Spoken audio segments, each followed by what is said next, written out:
The call came while I was standing in the hallway, staring at a framed photo that no longer felt like mine. Her voice didn't shake. "I want a divorce," she said, like she was ordering coffee.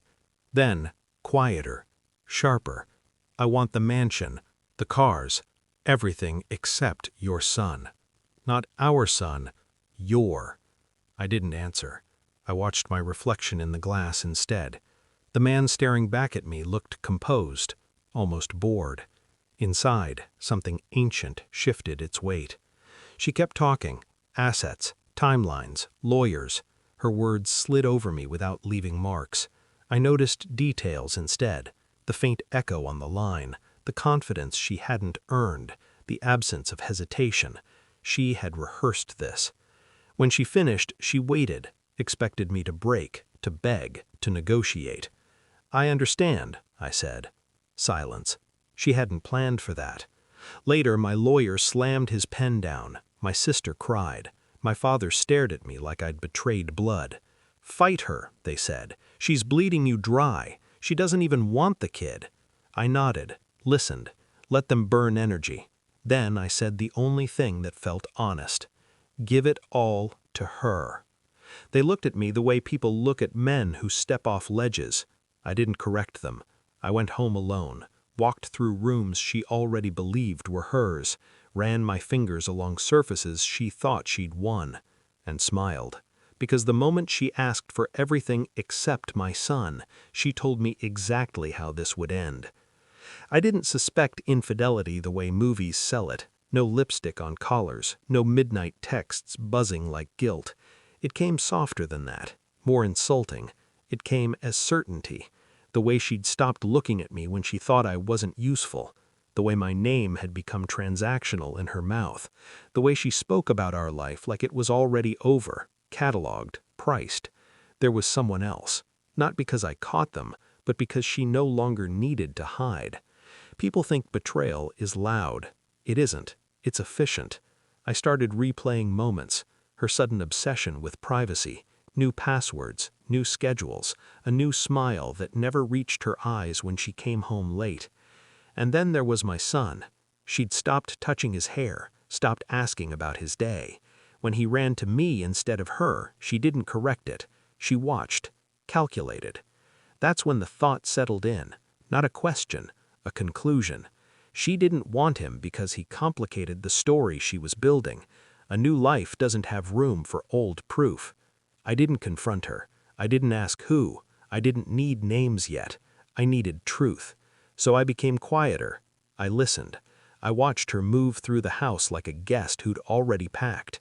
I watched her talk about her future with careless confidence, and I waited for the moment she'd underestimate me completely. She didn't know that detachment isn't surrender. Sometimes it's preparation. I did everything calmly, methodically, like I was already divorced from my emotions. I pulled phone records through legal channels I still had access to, numbers that repeated, late nights, long durations, always the same city. I hired a private investigator I'd once recommended to a client. I told him I didn't want photos. "I want patterns," I said. He understood. I requested copies of financial statements she didn't know existed, tracked quiet transfers, gifts that never made it home, rent payments to an address she'd never mentioned. I observed her with the patience of a predator who doesn't rush the kill. She mistook my silence for weakness, my compliance for guilt. At night, I sat beside my son while he slept, counting his breaths, thinking about legacy, about truth, about what a man owes a child when the world starts lying early. The DNA test was the hardest part, not because I feared the answer, but because of how easily I'd thought of asking the question. When the envelope arrived, I didn't open it right away. I placed it on my desk and finished my coffee, let the steam fade. I already knew, but knowing and seeing are different kinds of wounds. I opened it without ceremony. The words were clinical, precise, merciless. Probability of paternity, 0.00%. I folded the paper neatly, slid it into a folder already thick with evidence. I didn't scream. I didn't cry. I felt something colder. Relief. because now there was no ambiguity, no moral fog, only strategy. I chose a neutral moment, no raised voices, no witnesses. I handed her the folder like I was passing her a menu. "What's this?" she asked, annoyed. "Everything you forgot to hide." She laughed at first, a sharp, dismissive sound. Then she opened it. The laugh died. Phone logs, bank transfers, lease agreements, the DNA report placed dead center. She flipped pages faster. Breathing changed. Color drained. "You had no right." "I didn't interrupt you when you lied," I said. She looked at me like I was seeing her for the first time, like she'd misjudged the room. Tears came, apologies, explanations, a sudden attempt at humanity.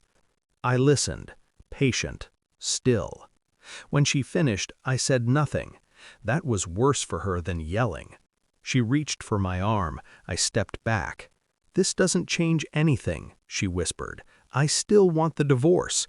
"I know," I said. "You should take everything." Her confusion was almost sweet. She thought she was winning. The final hearing was quiet, polite, civilized. She sat across from me, dressed for victory, smiling like someone who'd already spent the money. I signed every document without hesitation, initialed every page, handed over keys, titles, deeds. Her lawyer nodded approvingly. Then my lawyer slid one final document across the table, not to her, to the judge. Her lawyer leaned in to read it and went pale. The room shifted. "What is this?" she asked, suddenly unsure. The judge adjusted his glasses. "A petition acknowledging that all transferred assets are subject to ongoing federal investigation," he said calmly, "and that full disclosure of marital fraud has been entered into record." Her head snapped toward me. I met her eyes for the first time in months. "You wanted everything," I said softly, "including the consequences." She tried to speak, couldn't, because the money she'd moved, the lies she'd signed, the false declarations she'd made, they weren't just betrayal, they were crimes. I stood.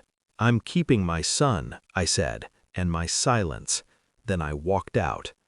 "The house is gone, the cars too. I don't miss them. I have my son. I have truth. I have a life no longer built on deception." People still ask how I stayed so calm. They think revenge has to be loud. It doesn't. Sometimes it's just letting someone take exactly what they asked for and watching it crush them. I don't hate her. I don't feel anything at all. And that's how I know I won.